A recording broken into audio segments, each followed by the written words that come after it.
obviously Donald Trump, though, does have a reputation of not being so neighborly when it comes to Canada, as we've seen it over the past few years. So if they do decide not to be neighborly and open the border, can you guarantee now that Canada will not open our border to Americans until it is absolutely safe to do so? I can guarantee one thing, and I can offer some information. What I can guarantee is decisions about Canada's border are taken by Canadians, full stop. And when it comes to easing border restrictions of all kinds, our government will only do that when it is appropriate and when it is not a risk to the health and safety of Canadians. When it comes to our discussions and our relationship with the United States during the coronavirus pandemic, and specifically with regard to the border, the relationship has been extremely friendly, extremely neighborly, and extremely effective. We put in place restrictions on non-essential travel at the border in a reciprocal and coordinated way, and those restrictions are working. We have a huge decrease in travel across the border.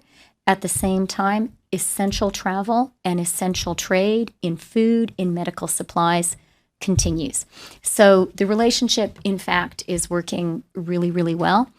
And we are going to keep on working hard to ensure that that continues to be the case.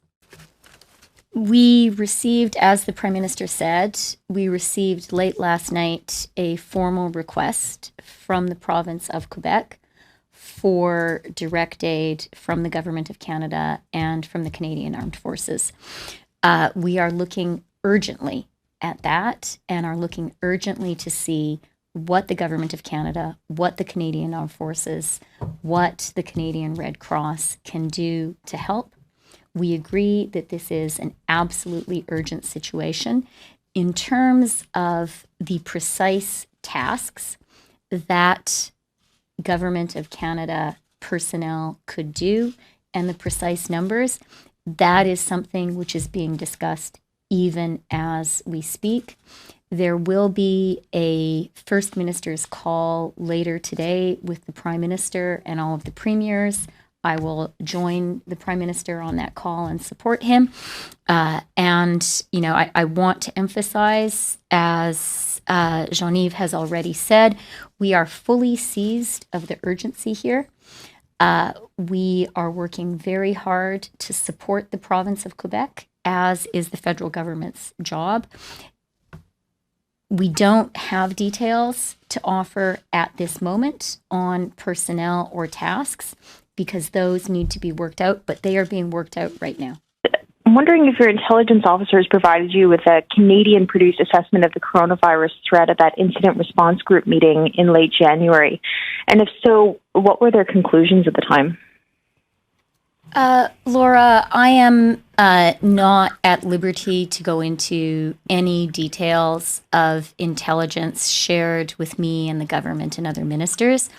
But what I can say is that Canadian intelligence analysts and officials are following and have been following from the outset the coronavirus pandemic.